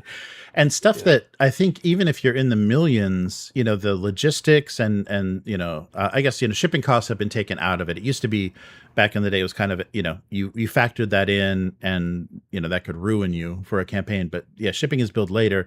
So you're going to get another 1 million in shipping and hopefully that's going to cover everything. But yeah, I think it's just they're trying to generate this FOMO and this like this is only going to happen once, and this denim jacket is only going to be available to, and then once you actually get the stuff, because that's the other frustrating thing is you generate any kind of momentum and you spam social media with ads and stuff. You lay down a lot of money to get attention. People get in on it, and then you've got a year or two or more before people even see this junk that they've paid $700, $800, $1,000 for. And luckily there is people unboxing this stuff, and hopefully people will be like, this is just Temu trash. Alibaba drop shipped them all this stuff. But another one that popped up that I think Abyss brought to the Discord, Dungeons and Daddies. Oh yeah, he was asking about that in the chat. Yeah, not a BDSM source book. That's at 1.5 million currently with 22 days left. But I guess this is another thing. So Professor Dungeon Master, has put in his time on his channel and is leveraging that audience plus the Battle Zoo audience and then plus the Gen Con Mafia to create this kind of momentum. And I guess these guys have been doing an actual play or something for a while. This is an established group. And so this game is kind of based on stuff they've already done, but it's the most confusing, cringe, boomer trash. I don't know who the hell this is for. Your characters are daddies, and this is supposed to be they're talking. So these like worlds are colliding and things are getting so messed up. All this like Japanese influence in American like weird crap, because they're already saying this is the isekai story where the daddies are transferred into this fantasy world, and it's so bad. And using daddy, you're already like queer coding this thing, and the art is not helping. The art is super queer looking. So I don't understand, but they're doing miniatures for this. They're not just doing like a book and a screen. They're doing the pins, they're doing miniatures, they're doing MP3s of a soundboard for the daddies. And it's real. And then card games, there's like separate dating sim or not. No, that's a different thing. They're doing deck things that I think they've already done, or kind of this type of thing. The deck of daddy things and the deck of teeny things. So like, as opposed to rolling on tables, you've got decks of cards. The guild is doing a dating card game, I think, as one of their add-ons as well. But of course they're doing the custom but I couldn't tell if these were just crappy Chinese dice, because they're in metal tins, but I know China drop ships that stuff as well. So you got dice in tins, and just all kinds of nonsense. And they're leaning into being like full Roll20 VTT. But the stepped up deluxe daddy, wait a minute, where's the highest? The stepped up deluxe daddy is $699, $700 for all in. And it's just a bunch of crap. I mean, they are doing, like a deluxe, box to put everything in a slipcase and everything. But I don't understand who the audience is for this. It's like anime addicted people in their 30s that have had kids and hate their lives, or because the daddy archetypes are not anything, from baby. They're not baby boomer types. They are more, I guess, what Gen X parents would have been. But then these kids would be old enough to want to play daddy characters. And if you're a woman, you have to play a daddy. And is that fun? I don't know. But yeah, that was a brutal one. So check it, or don't check it out. I'm not going to link it. Don't check it out. But there's Daddy Magic too, which is all witchcraft. So you're a witch, you're a daddy witchcraft. It's horrible. It's horrible. But maybe, this is leaning into comedy, and so maybe this is like I think exactly it's a tongue in cheek because they have a podcast, so right. I think it's So maybe this I is think what they're doing. Yeah. Yeah, it's just an extension of that probably, Mm-hmm. and it's one of those things. Is like I'm definitely not the target audience, Right. so it was like whatever. But it also does feel, just kind of looking at it, like one of those things that people would buy because they are amused by it and then never actually play. Yeah, or you're just a fan. There's the site with Dungeons and Daddies. Yeah, and so, but they keep saying, so there's an asterisk, not a BDSM source book, haha, on right under the title, like right under. So maybe they do like weird sex jokes on the podcast the whole time, and then they even said the horny adventures in 5e, and so I'm sorry. So this is 5e powered. So yeah, that's already got a lot of us off the tip. But there's weird things like a compendium of rowdy, horny adventures for clueless everyday daddies lost in a wild fantasy world. Okay. I mean, maybe if you've been listening to a couple of years of this podcast and you're like, these guys are funny, and maybe you like the tone, the writing might be the tone of the writing or the improv for the podcast, but ouch, it's so cringy. There's like I'm looking at the page, and there's like some kind of, I guess they're supposed to be like romance books that like right, called Polar Bear, but it's spelled Bare. right. Yeah. And there's a lot of BDSM imagery actually. And there's even like a drawing, an illustration of a guy whose t-shirt literally, I don't know if can I say this on the channel? Sure. It just says come. It just says come. Okay. Well, cool. That must be a joke. So here's the thing. Here's the thing with that. This just immediately flags for me that this is not for me. Like, right. Like, and this ties into it's funny because this kind of ties into the kind of getting a little stale now, but the safety tool discussion. Because like, what are the safety tools in a book like this? Like. Yeah, right. Trigger warnings for cum and bears and seals and BDSM or otters. Like, nuts. Yeah, I don't know.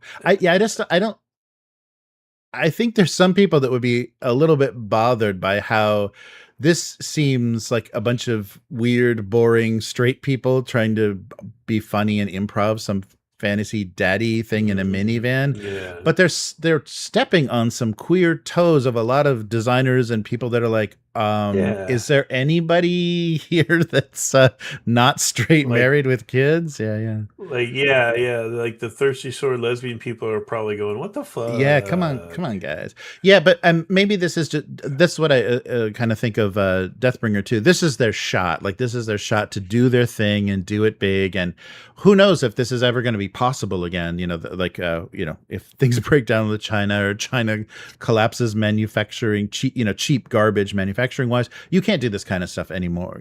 After that happens, shipping is still dear. The book itself costs, I think, $50 if you just get the hardcover book, and to get it to Japan is $75 in shipping. So nice job. Plus 75 plus. They're not going to guarantee that it won't be more than $75. So good job, guys. You might want to just restrict your regions and not charge people. So if you go all in, this is my favorite thing. You go $600, $699 all in.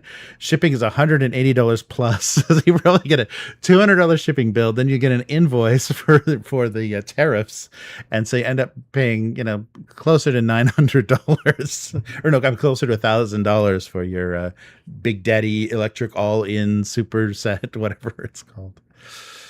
I don't know. Yeah, more power to him. It does nothing for me. Yeah. And it just makes me realize, well, that was the thing. So I voted in the Ennies, and I was like reading through, a lot of the nominees. And I'm like, oh my God, we do a podcast and we're always talking about RPGs and looking for RPGs. There was so much stuff that I didn't know existed. So much beautiful, amazing stuff that people are doing. Then I was like, holy shit, this is a whole other thing. So there's this world of cheese and cringe, and then there's a whole world of like people doing really beautiful things. And probably for popularity's sake, they've chosen 5e or 5.5e to be their, the system, and where they're trying to get that stuff out. But there's really, really good stuff being done that I saw in the Any nominations. I'm like, why am I not looking at this? Why am I looking at Dungeons and Daddies? And why am we not talking about that stuff?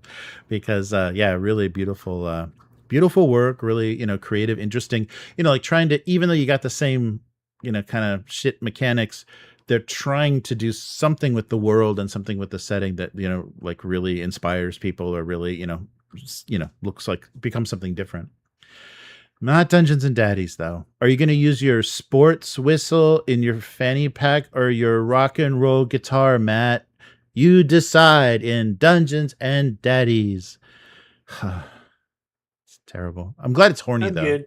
I'm glad it's horny, though. That's a great thing to add in there, because people are really comfortable with like cringy boomer sex jokes. People love that stuff. That's awesome. Oh, yeah. That makes everybody real comfortable. Yeah, so it's weird. We're seeing some pretty big, over $1 million. And I guess because, like we talked about at the end of the first quarter of this year, like crowdfunding for tabletop was insane. It's, keeps getting, has really good quarters, and a lot of people are looking, on crowdfunding for this stuff. So yeah, why not? People are going to do it. Capitalism's going to capitalize whatever it does on all this stuff. But yeah, I don't know. I'm not it just makes me worry. I don't want this stuff to take over the hobby. I really hope all the small creators and the people that came from zines and came from useless design degrees and art school and stuff still keep doing good stuff, because this is this is worrying. Deathbringer makes me lose a lot of hope for the for the future. I think it's just, I mean, it's always been buyer beware, but it's just going to be even more important to just really, really scrutinize this stuff and resist that initial FOMO sensation. Right. Yeah, because even if the Dungeons and Daddies guys, they have the best intentions, if they have aligned themselves with shady people or people that just can't fulfill, because if they're going to ship internationally, there's regional, you're dealing with several companies in different regions of the world, and some of them suck, and some of them are really shady, and some of them won't do what they say, and some of them lose or destroy your inventory on its way to where it's supposed to go. So are you ready for that? I know you're ready for thousands of people to turn on you and say, you suck. You promised this, and it's been years and it's not here. I mean, Deathbringer is kind of playing it safe by aligning themselves with the Battle Zoo guys. Is that what they're called? Yeah. Roll for Combat guys. I keep calling them Roll for Combat, because they've been cranking this crap out and doing crowdfunding for years. Yeah. And you can tell that they're more of a slapdash kind of. Yeah. Look at the art and look at where they're getting their accessories from, and But which background, which Photoshop layer should I turn off or turn on for this illustration? Because they're both equal nonsense. Hey, let's talk about some stuff that doesn't make Matt sound like he just complains all the time. What's that? I've watched 2 cool shows recently. Oh, Apple TV. Where are they? I watched Widow's Bay. Oh yeah, I saw that. You posted. Really enjoying that. I'm 4 episodes in. Nice. It is okay. Its structure is the old X-Files structure. Nice. So there's like Monster of the Week, but there is this background mystery story thing happening, but it's not stopping them from doing the Monster of the Week kind of thing. Mm-hmm. And it all, I'll tell you, if we wanted to do Vassin in New England, Oh, great brain food for that. oh, cool. Great brain food for that, because it's Nice. it feels like. Did you ever watch Resident Alien? I've seen an episode. Yeah. So that was kind of a humor comedy thing. Yeah, right. But it would skew some of the comedy involved people like dying and stuff. It would skew a little dark. Right. So it's like a combination of that and a Stephen King New England story. And it's it's really cool. I'm really enjoying it. Nice. Recommend. But the other one that I just came out of nowhere is actually a YouTube show from Sweden called Miniature Masters. Oh yeah, I saw you post that post too. Which is an American style reality Really? reality competition show, like like Iron Chef kind of thing. Right. For painting miniatures. Wow. That's so And funny. they've got 3 episodes out right now. Mm-hmm. Man, is your town on fire? What's going on? I think there? so. Yeah, I think everyone's dying from heat stroke except me right now. Oh no. And it's been very entertaining because they don't do the overproduced create drama thing, thank God. But they got some amazing miniature painters as their contestants. Oh, cool. And the 2 hosts are these 2 Swedish guys. And then they have, I think, 2 other permanent judges, and then they'll bring in like guest judges who also kind of do the what was that old Bravo fashion competition? Yeah. The one where they would all be doing fashion competitions, right? Well, anyway, yeah. Anyway, they would bring in experts to like give them tips and stuff. Right. So that's what they do with this too. They bring in this, people I don't really know, but apparently are well known in the miniature painting world. Yeah. Especially if it's YouTube too. There's a lot of painters on YouTube. Yeah. Right. So they, through the course of that episode's competition, they will be going around and giving tips and advice to the competitors, and then they become one of the judges at the end. And it's been really cool, like because they're also doing different things, like they did do like Warhammer 32 millimeter miniatures because I think it's one of their sponsors. Oh, geez. But then they also did they did these busts from I'm blanking on the name of the company now, but apparently they're like known for making these cool fantasy busts. I can't remember what it's called. And then, and they talk about how different it is to paint a bust effectively compared to like a regular 32 millimeter miniature and stuff. That's cool. And, and their time challenges. And of course they have little gimmicky things to throw a wrench into the whole works for the people and stuff, but it's fun. Nice. It's fun. It's very Eurocentric. There's one American and he got sent home in I think episode 3. Okay. And there's like one Australian, and then everyone else I think is from Europe. But it's cool. It's been surprisingly fun. Oh, that's cool. Nice. Yeah, that's great to see like that, the hobby getting that kind of treatment, people trying to do some kind of, reality show with it and make it, just and it's really good for the different painters and stuff. I'm sure their channels are blowing up, if they, if this show gets views, then, or maybe their channel brings views to to these guys. But that's very cool to see that. And something done well.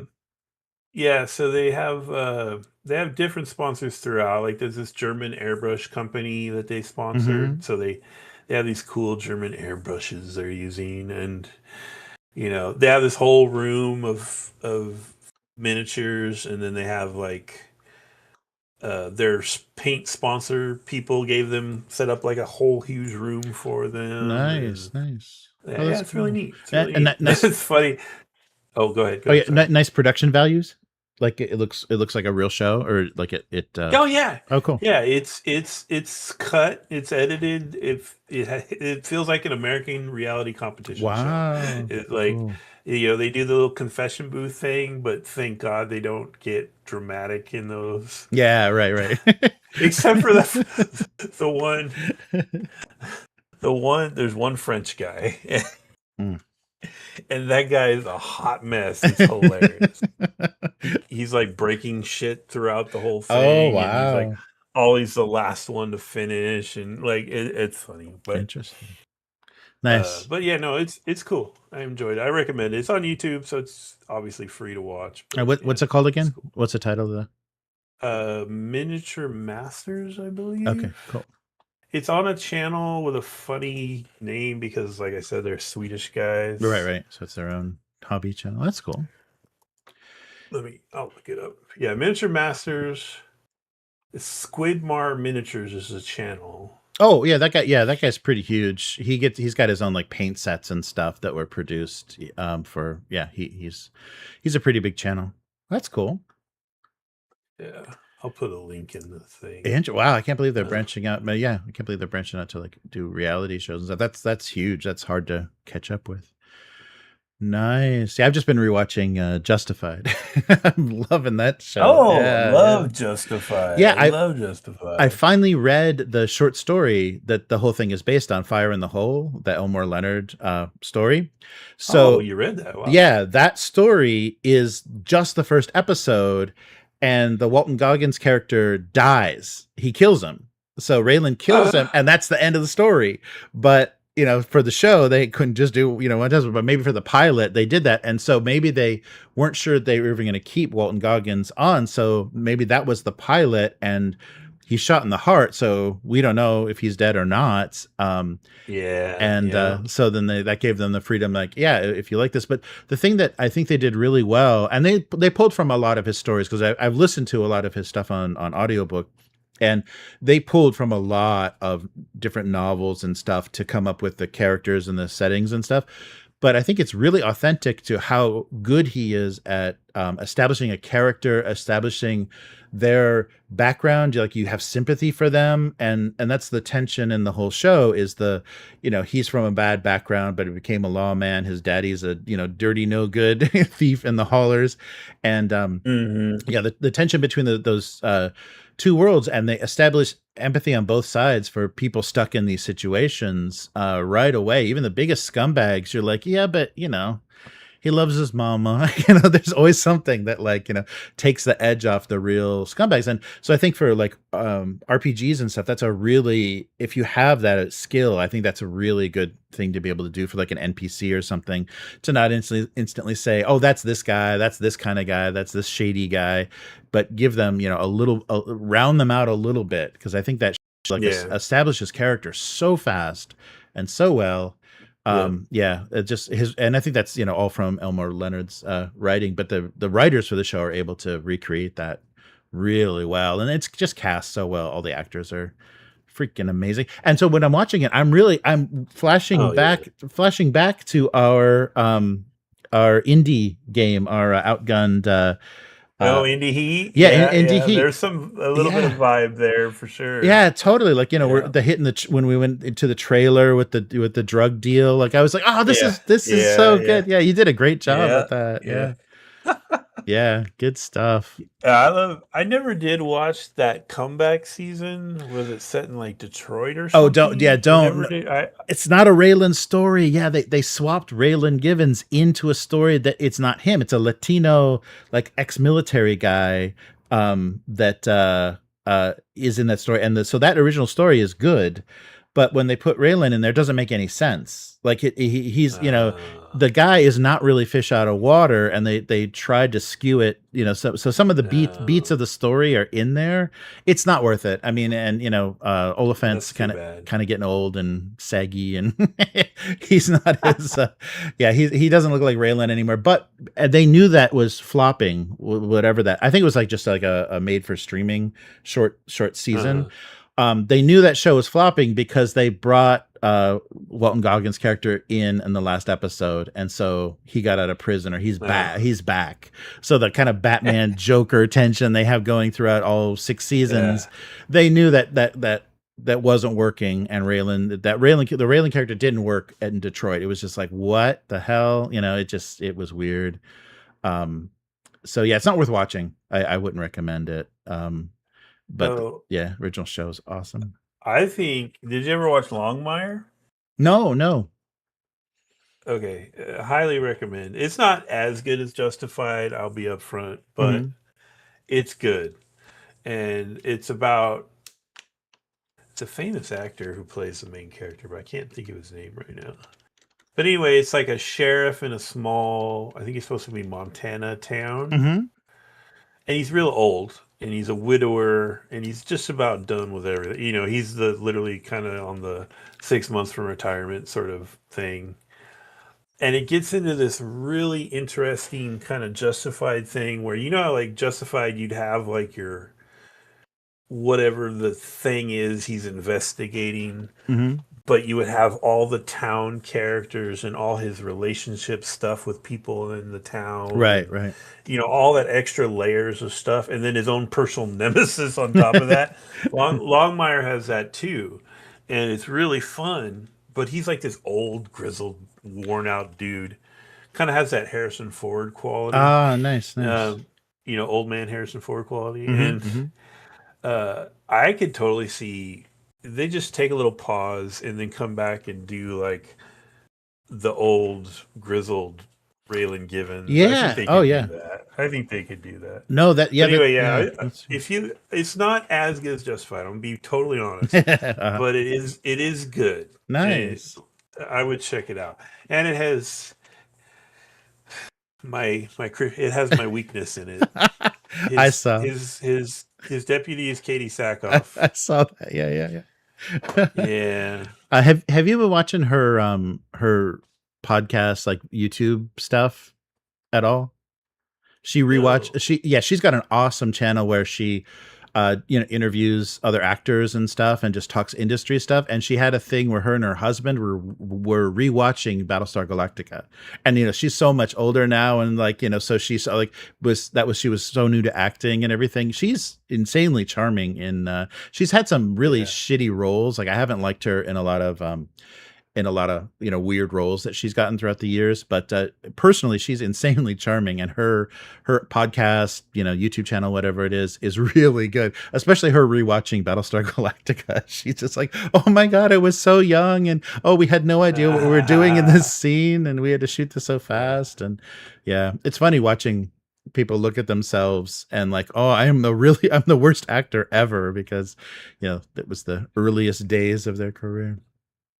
He's cool, and it also has this real neat kind of secondary plot thing because they're right next to an Indian reservation. Oh yeah. So he's dealing with the tribal police and stuff. Right. So it gets into kind of, I don't know if you watch Dark Winds. That's another great modern Western kind of thing. But it gets into some of that, tribal police and, reservation stuff going down on the reservation kind of thing, which is what all Dark Winds is pretty much. So yeah, it's very multifaceted. It's pretty cool. Cool. Is that that Native American actor that died recently is in it? Blanking on his name right now. I see Lou Diamond Phillips in the cast. Lou Diamond Phillips is I think the guy from Dark Winds is in it. Yeah, it's a good show. Nice. Yeah, I'll check that out. Yeah, it's on Amazon. Nice. Is it on Amazon now? It was on Netflix, or maybe it's just a country thing. Oh yeah. Oh right, yeah. It's different. It was a Netflix thing over. Oh, okay, cool. Yeah, that's true. That's the thing that's so confusing is there is no good source for where is the streaming in Japan, because the rights and everything are so scrambled. You never know who owns what, and it's really a mess. So I have trouble finding stuff. But Graham Greene, thank you, Clarion. Oh, Graham Greene. Okay. Clarion's always clutch with that stuff. Nice. Speaking of which, I think we're probably only like a week or no, I got to do alchemy. So like 2 weeks from me wanting to get that Fate game off the ground. Nice. So Okay. No, I just a think little heads up for you. yeah, no, I think the timing might work out perfectly because I think depending on what you guys do, we don't have that many sessions left. Yeah, we're at the I don't know. I won't say anything. I don't say anything, but yeah. This is the third act, I guess, is safe to say. So yeah, this would be a good stopping point for us if you got stuff put together. That would be perfect. Well, I mean, that's the one we were going to do as a side thing. Yeah. The Wednesday thing. So Okay. I don't know if you want to start something else. Oh, sure. Fridays or do like a one shot. We could. Yeah. But this is X4 and X5, like just go one right into the other. So yeah, we can keep going and like go right into X5 very easily. Cool. Yeah. So it's very flexible. My buddy Gordon that's interested. Oh yeah. Probably it won't be this week, but maybe I'll try to. I don't know. Do you want him to wait until that adventure's done? Would that make more sense? No. No, not at all. He can. It's very easily. He very easily could show up. This isn't because this is kind of very open. The situation you guys are in are very open, so somebody else could wander into this. And there's also there are places too where he could definitely there's a lot of nice stuff. Just like with how everybody showed up as tied up prisoners in the Silver Palace. There's a lot of opportunities for that. So yeah, he can show up anytime. Yeah, so including the captain of the guard. yeah, right. So the only thing I think because we are at such a high level, we probably want to start him. Level him up. Yeah, like not do him level 1 because he'll be so squishy that it might not be any fun. So we're pretty spread out now, aren't we? Like, what is Abyss now? What is Abyss? Is he 3rd level? I think so. Yeah, the demi-humans have a big disadvantage, don't they? They get it's hard for them to catch up. Yeah, but yeah, and that should be fine. And however he wants to, whatever kind of character he wants to do, I think there's room for just about anything. He should do a rival cleric, a cleric of piety. That's all these poor bastards needs a 2 clerics wandering. Yeah. So yeah, they're already ready to kill me pretty much. But have you played with him before, like in the past? Yeah, no, olden times. Yeah. So what are his preferences? The 90s. We played in the 90s. Okay. Do you remember like he likes to play fighters? He likes to play magic users. Like, does he have any prejudices or like things that he always does? I don't think he had a specific preference. We were joking on the phone the other day about a halfling he had in a Warhammer game I ran, where he literally he found a picture of us playing, and he was literally on the ground, like on his knees at the table. So he might lean into a little sillier. Sure. Yeah, that's fine. The BX can definitely handle that. Yeah. Nice. Oh, has he ever played a DCC funnel? I don't think so. Oh, that's cool because he has like I think he said Wednesday night Pathfinder game. Okay. Cool. So because I got that all locked and loaded. Oh, cool. That'll be fun. I'm down to do that anytime. Nice. I even would just sit there and listen if you want to play one of the ones I've done. Okay. Cool. Nice. Oh, I'm sorry I didn't mention. Yeah, good. Casey, good to see you in the chat. Good to see everybody in the chat. Yeah. Abyss, and of course, this Matt guy keeps showing up. I don't know. I thought we banned him, but yeah, Matt's there, and the Calarion. Nice. Yeah, thanks, Calarion. What's that? We need to discuss which NPCs to ditch. I don't. Siphoning our experience, man. Oh yeah, actually, let me since I got both of you guys within earshot. I had a house rule idea for that. So the one thing that kind of happens, in BX is you end up accumulating insane wealth and turning it into gems and keeping it somewhere. So what if I gave you guys the option to pay off. So instead of splitting the XP, you can pay off in gold the NPCs so that that you could get the split down. Like you won't get as rich as fast. So instead of giving them their share of the XP, you just give them whatever that would be in gold pieces, and kind of make.